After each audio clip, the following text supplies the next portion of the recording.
Հանուն Հանրապետության կուսակցության արտաքին գործերի քարտուղար Արնոլդ Բլեյանի կարծիքով որոշ ուժեր Լեռնային Ղարաբաղից բռնի տեղահանված բնակիչների մարդկային հույզերն օգտագործելով եւ տարատեսակ ակցիաներ կազմակերպելով փորձում են նրանց միջոցով երկրի ներսում երկիր հիմնել։ Այդտեղ վտանգներ կան իհարկե կան, լավ կլիներ որպեսզի տարատեսակ այդ կառույցները, որոնք իրենց վերագրում են, որ իբր թե իրենք դեռ գործող են, խոսքը գնում է Արցախի արդեն լուծարված Արցախի հանրապետության տարատեսակ կառույցների մասին, իրենք պետք է հասկանան, որ ի վերջո այդ հանրապետությունը այլևս ցավոք գոյություն չունի եւ այդ հանրապետության չգոյությանը բացարկել են այն ուժերը, ում հետ իրենք տարատեսակ քննարկումների մեջ են եւ հանդիպումների մեջ են, այդ թվում ազատության հրապարակի վրաններում եւ իրենք պետք է հասկանան, որ այժմ երբ իրենք արդեն զուծարել են Արցախի հանրապետությունը, շատ սխալ է, որպեսզի իրենք ընկրկվեն եւ ուրեմն Հայաստանի հանրապետության զուծարման գործընթացի մաս դառնան կամ փորձեն դրան նպաստեն։ Վերջինս շեշտում է Հայաստանի ներսում գործող, բայց այլ երկրի շահերը սպասարկող ուժերի միակ նպատակը հենց դա է։ Լեռնային Ղարաբաղը լուծարելուց հետո նույնն անել նաև Հայաստանի Հանրապետության հետ։ Մենք հիշում ենք, թե ինչպիսի կոչեր էին հնչում Ռոբերտ Քոչարյանից եւ Սերժ Սարգսյանից, երբ տեղ ունեցավ իշխանափոխություն Արցախում, որ հաջորդը լինելու է Հայաստանը եւ մոտ 10, նույնիսկ 10 օր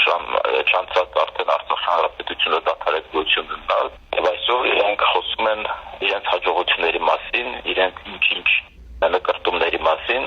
իսկ իրականում որտեղ իրենք մաս են կազմել, որտեղ իրենք իշխանություն են կազմել, իրենք Հայաստանը տարել են կապիտուլյացիա, իրենք թույլատրել են բանակցային գործընթացը, իրենք Արցախ-Ադրբեջան վեճը դարձել են Հայաստան-Ադրբեջան տարածքային վեճ։ Բլեյանի խոսքով Հայաստանի դեմ են ուղղված նաև ընդդիմադիր դաշտի ներկայացուցիչների կողմից հնչող հայտարարությունները, որով օրինակ առաջարկ է արվում ավարտել 3 խմբակցության քաղաքական իրականությունը Հայաստանում եւ ստեղծել պայմանական ասած 4-րդ խմբակցություն։ Դա ինչպես կարող ենք հասկանալ, ինչպես կարող է թափես թույլ տալ եւ ինչպես կարող է նման հայտարարություններ, դա կներեք, դա համանական արկա տապալելուն ուղղված դեմ կոչեր են, դա terrorizmi դեմ ուղղված կոչեր են եւ այստեղ իրավապահ համակարգը պետք է շատ կտրուկ գործի, որովհետեւ չի կարելի նսեմացնել պետական կառույցները, պետական ինստիտուտները եւ կասկածի տակ դնել իրենց գոյությունը եւ նույնիսկ կոչ անել արտապետական կառույցների հիմնադրմանը, թե Ռոբերտ Քոչարյանը, թե Սերժ Սարգսյանը, թե Դաշնակցությունը, թե